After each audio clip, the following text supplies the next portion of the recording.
What's going on, MoonCutter SportsCast fans? Geoffrey Curry here, bringing you the best sports talk possible in a brief, shortened episode tonight.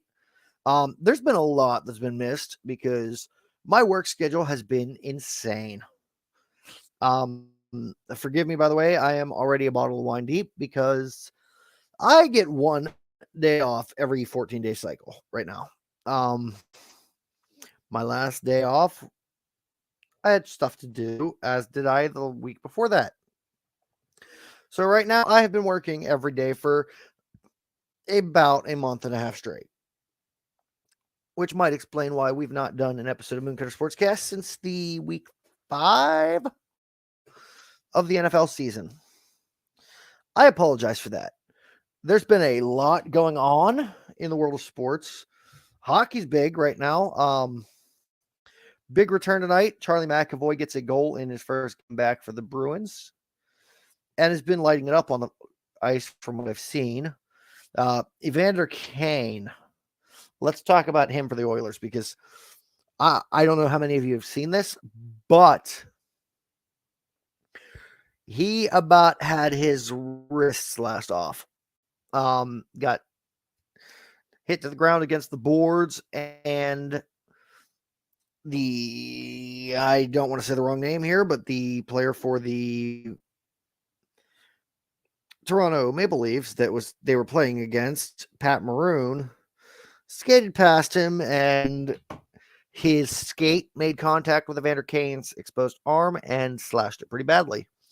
Kane expected to miss 4 months or so due to this injury. So he may miss a few months. Otherwise, we're going to start with the NHL standings. Let me figure out where this is. Why the delay in episodes? I just explained that.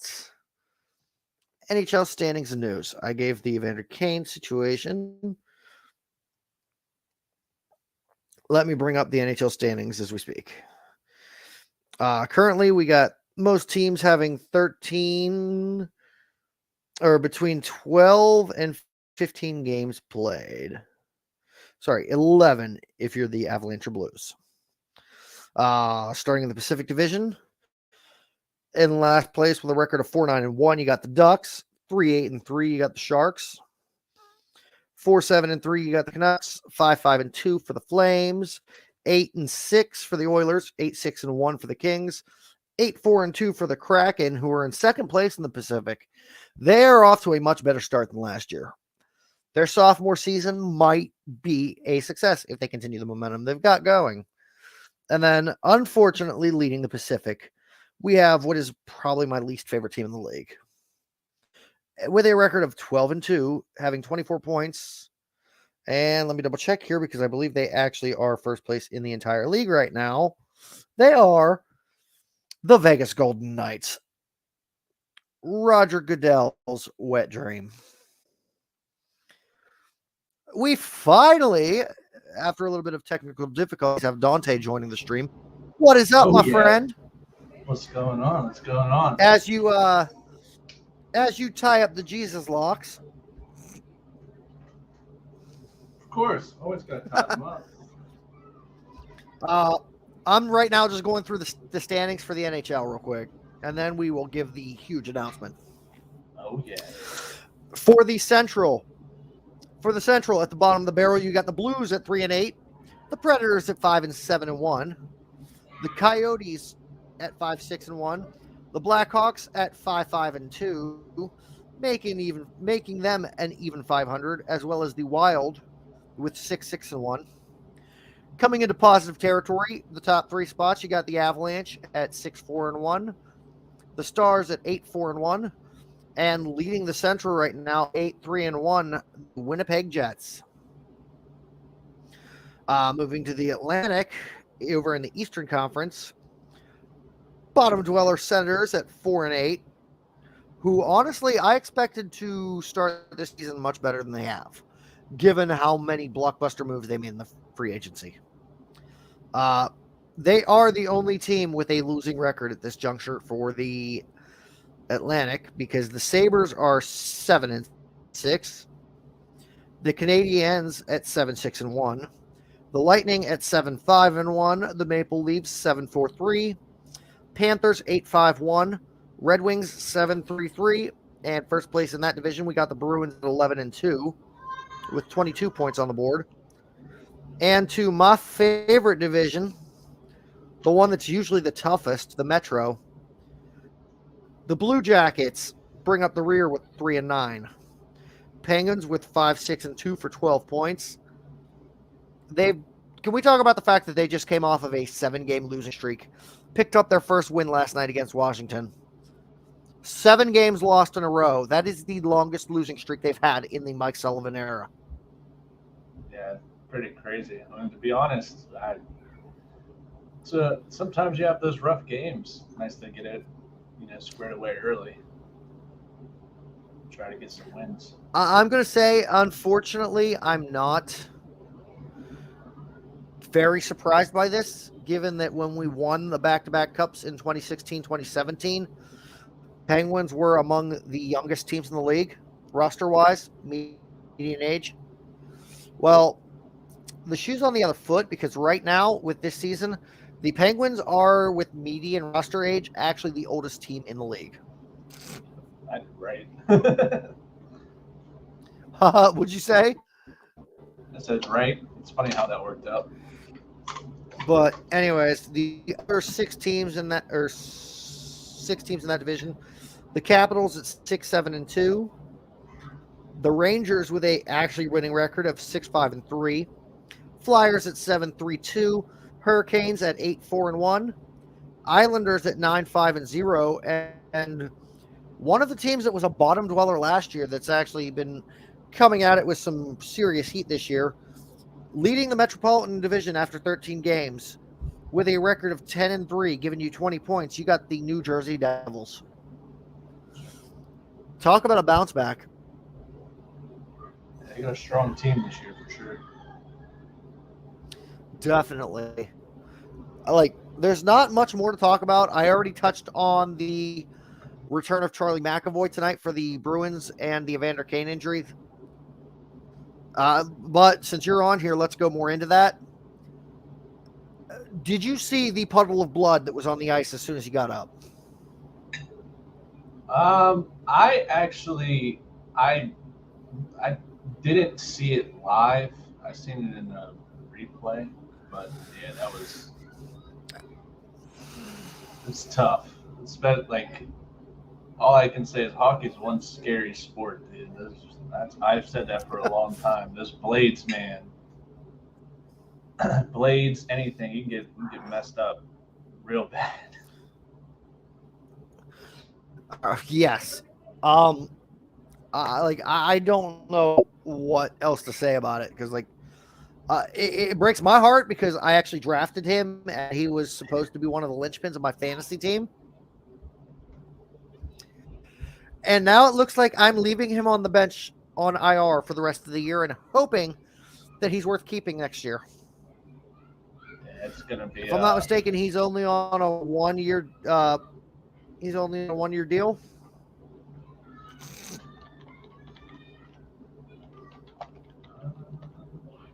Might be. Let's double check this. Evander Kane contracts. Yeah, after signing a 1-year deal worth $1.375 million with the Oilers in January 2022, Kane and Edmonton agreed. Oh, never mind.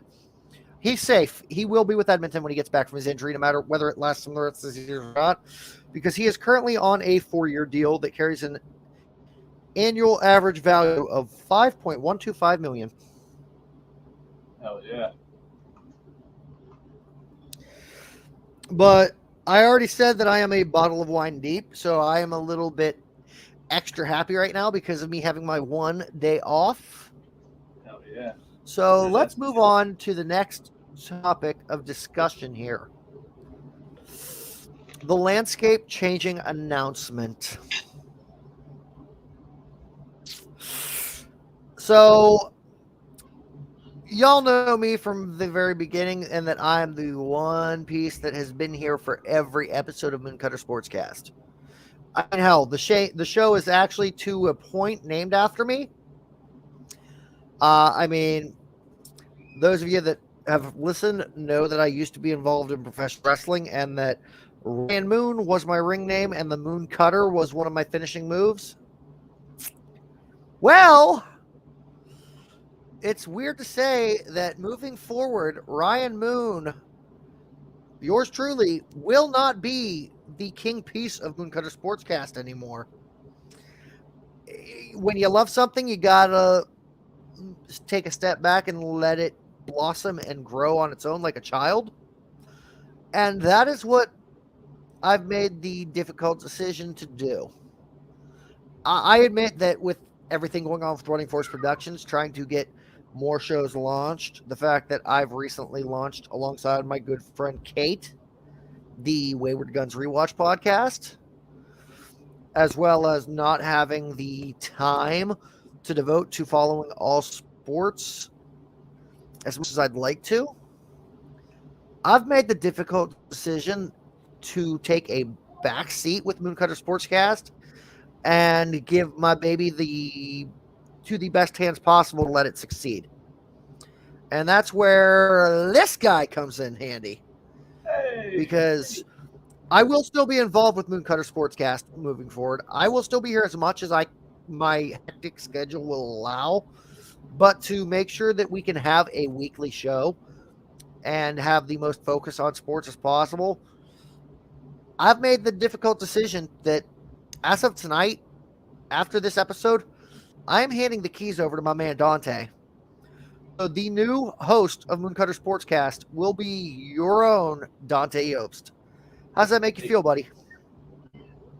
Makes me pretty happy. I'm excited. Something I've been wanting to do for a while and start up on my own, so I'm pretty happy about it. And you know what? It kind of works out because instead of having to do all of the legwork to get it going, you've kind of already got a built-in setup. Yeah, my foot's already in the door.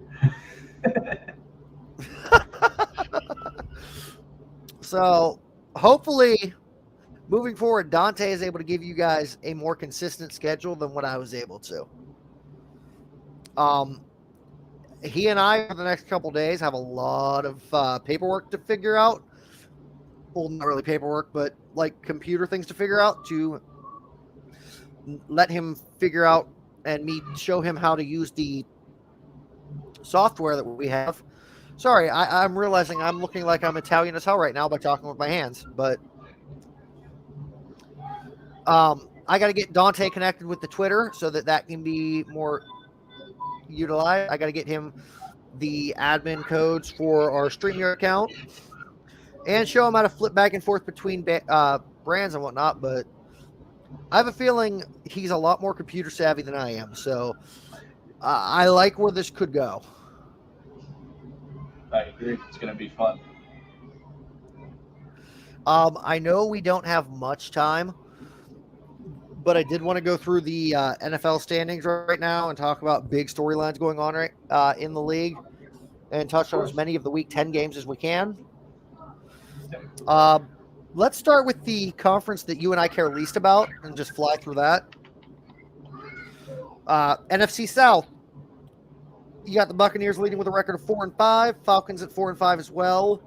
Buccaneers have the tiebreaker, I believe, due to games played against each other or divisional record or some shit. Yeah. I believe so. Either way. Saints at 3-6. Panthers bringing up the rear with 2-7. There is a divisional game going on as we speak. Falcons versus Panthers. Is there a score in that game yet? Last night when I kicked this off, there was not. It was still tied at nothing with a little over 11 minutes to go. 3-0 Panthers. 3-0 Panthers. Okay, so it's still anyone's game. Over in the West.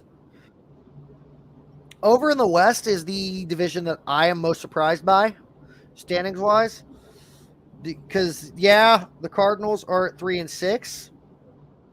taking up last place in that division, and I know that's a sore spot for you because I honestly had them finishing third. But there were nobody's in the right spot for me. You got the Super Bowl champion Rams coming in third place with 3-5. The 49ers break even at 4-4 for second place. And the biggest underdog story in the league, the Seahawks at 6-3 under Geno Smith.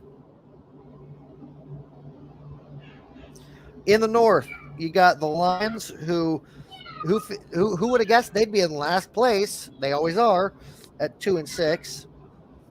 The Bears at 3-6. The Packers completely crap in the bed. I guess Aaron Rodgers might be a little bit past his prime and not be able to carry the team on his back like he always does at 3-6. The Vikings at a pretty dominant 7-1. I think they've already won the division at this point. Yeah, they're running away with it. Which I kind of expected, to be honest. I expected Kirk Cousins to really come out and have a good year, and that team overall is playing really well. They really are. Like 7-1 at this point in the season is pretty much getting you into the 80s and 90s percentile chance of making the playoffs. I agree. And it's going to be interesting to see these brackets come playoffs because in the East, that is not the way I thought it would go.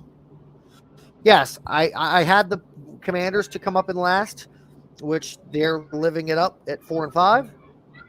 But the other three teams all have winning records at this point.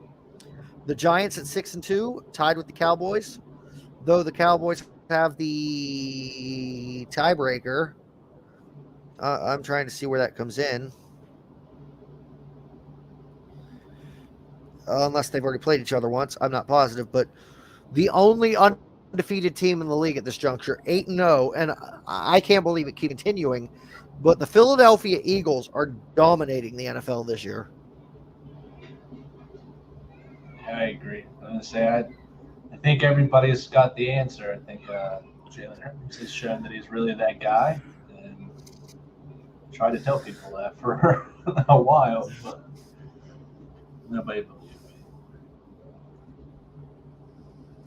Who do they play this week? Well, I think it's safe to say that it's going to be 9-0 because they are playing the Commanders this weekend. I believe that is the Monday night game. Yeah. Yeah, Monday night. Now, looking at these divisions over in the AFC, they are following the trends that I thought they would, to a point. Over in the West, I had 1 and 2 swapped with my end of season predictions, which there's still plenty of football left to play, but we got the Raiders in last place at 2-6. Getting rid of Bisaccia and bringing in Josh McDaniels kind of screwed them the way I thought it would. The Broncos, everyone expected to do great bringing in Russell Wilson. I didn't. I kind of knew the Broncos at this point under John Elway are where quarterbacks go to die. 3-5. The Chargers at 5-3 and the Chiefs at 6-2. In the South, you got the Texans 1-6-1.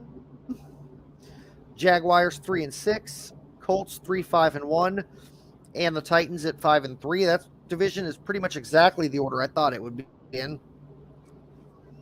AFC North, other than swapping the top 2 teams, is right where I thought it would be because the Steelers, without Ben Roethlisberger, are abysmal at 2-6. The Browns, with Jacoby Brissett leading the charge, at 3-5, and the Bengals coming off of, I guess, a little bit of Super Bowl hangover, 5-4, and the Ravens, who I still cannot believe a team that has a running back for a quarterback, are at 6-3. Yes, Mark Andrews is arguably the best tight end in the league, but still. I'm still shaking my head at that. And In the one division that I will say, other than the AFC South, that I had completely pegged this order for, is the AFC East. Last place, which also, I believe, is the only division where there's not a team below 500. Yes, that's correct. But over in the AFC East, which is this year the toughest division in football, you got the Patriots at 5-4, the Dolphins at 6-3, the Jets, which everyone shat on at the beginning of the year, at 6-3. I said they'd be in second in their division, and I can only see it continuing to go that route. And then the Bills.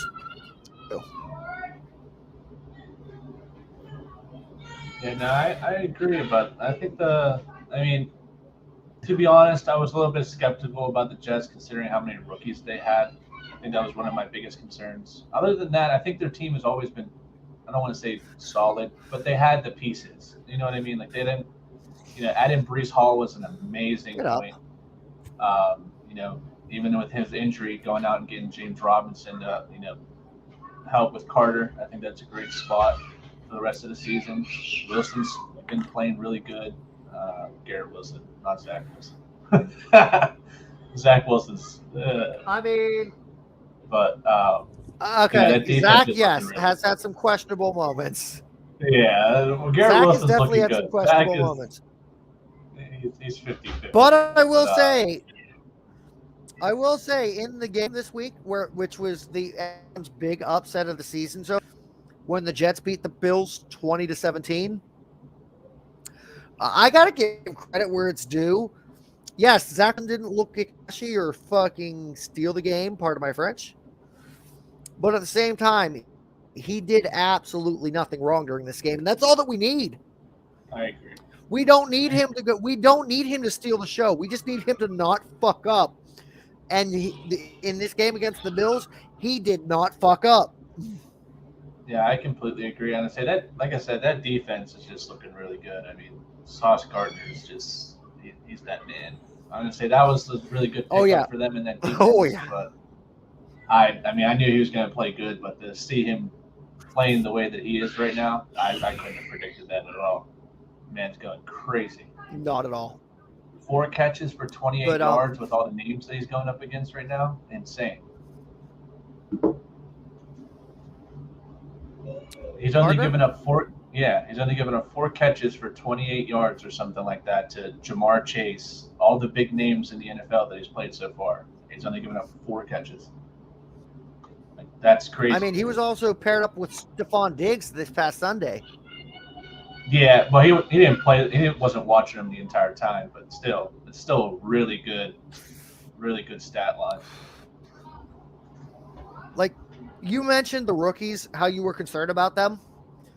Can we break it down and look at the top 10 rookies of the year? Let me look at that real quick. So far,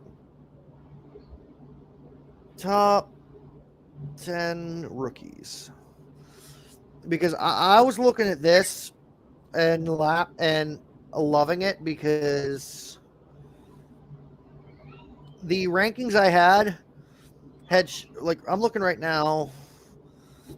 According to ESPN's, as of October 12th, so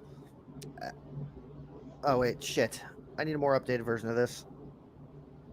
2 days ago, as of November 9th, NFL's top 10 rookies. Going down the list from number 10.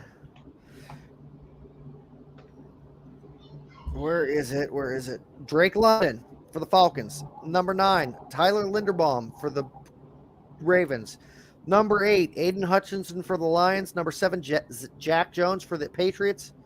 Number 6, Garrett Wilson for the Jets. Number 5, Tariq Woolen for the Seahawks. Number 4, Kenneth Walker for the Seahawks. Number 3, Dameon Pierce for the Texans. Number 2, Chris Olave for the Saints. And number 1, Ahmad Garner for the Jets. Keep in mind, we have in New York, we have 2 of the top 10 rookies right now, according to ESPN. And being realistic, had Brees Hall not gotten hurt, we would probably have two of the top. We would probably have number 1 and 2. Yeah, no, I agree. Brees Hall's a monster. I mean, that's about all I need to say.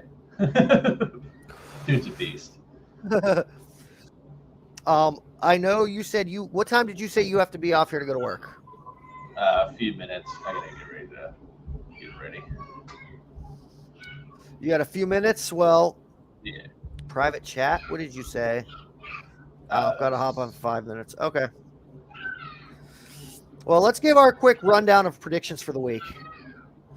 And then call it a night.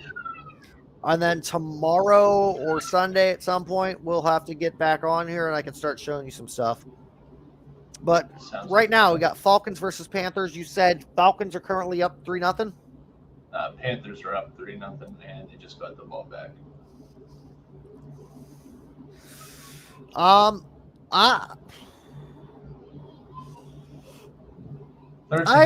Especially after trading away Christian McCaffrey, I'd like to say the Panthers have no shot. But at the same time, it is Thursday Night Football, so I'm going to have to start betting against my gut. So I'm going to say the Panthers are going to keep this lead. Yeah, and say they got the ball on the 44 right now, the Falcons. And, I mean, they've been moving the ball pretty consistent. They just ain't getting the ball into the end zone right now. Falcons looking a little bit. All right, so what's your call for Seahawks at Bucks? After last week, I mean, I would like to say the Seahawks, but I mean, the Buccaneers came out. Tom Brady looked a little bit fiery in the press conference. He might come out gunning this week, so you got to go with the good. So you're going Buccaneers? Yeah. Okay. I can buy that, especially since it's Geno Smith. Me being a Jets fan and having dealt with him for like 3-4 years, I know that even when he looks all right, he's eventually going to bottom out. All right. Yeah, he's going to have a couple. Lions at Bears. I got the Bears. As do I. Detroit is still. As do I. Plus, the Bears do have a new weapon to work with. As I've affectionately called him, in Pittsburgh, since I just hate Pittsburgh, even though he was one of their better players. Can't catch him, Claypool. I think Chase Claypool will end up being a big part of this offense. I agree. And now that he's with a team other than Pittsburgh, I kind of want to root for him. I also agree. Browns at Dolphins. I know the smart money is on Miami, but looking at how much Cleveland has stayed in every game this year, and the fact that we are on the last hope for Jacoby Brissett to show something to possibly keep his starting job, I think this is where it happens, and Cleveland gets a big win. Yeah, I agree. I mean, they played a really good game against Cincy, so I mean, I think that defense it's been ramped. If I'm not mistaken, they also beat Cincy. Yeah, so I mean, they've been ramping it up the last few weeks on defense. So I mean, I think we'll be able to see that again this week. All right, Broncos at Titans.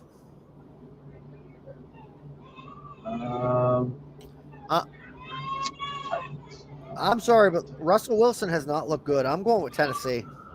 Yeah, I agree.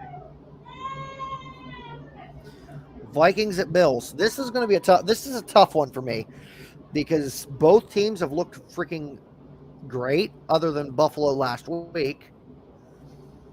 But I think Kirk Cousins. Is gunning for a Super Bowl before he retires. I'm giving it to Vikings. I'm still pretty up. I mean, I have to see. I know they've been saying that Josh Allen might play this week, but if he's out, it's over. Vikings are going to run all over him. All right, Texans at Giants. As much as I don't like Daniel Jones, the Giants have had something right going for them this year. And the Texans just can't get it going. So I'm going Giants. I agree. Giants. Jags and Chiefs. Yeah, I'll admit the Jags have been doing decent. What was their standings again? 3-6. Like 3-6. Trevor Lawrence has showed some improvement this year, but he's still not NFL ready. It's Chiefs all day. Yeah, I agree.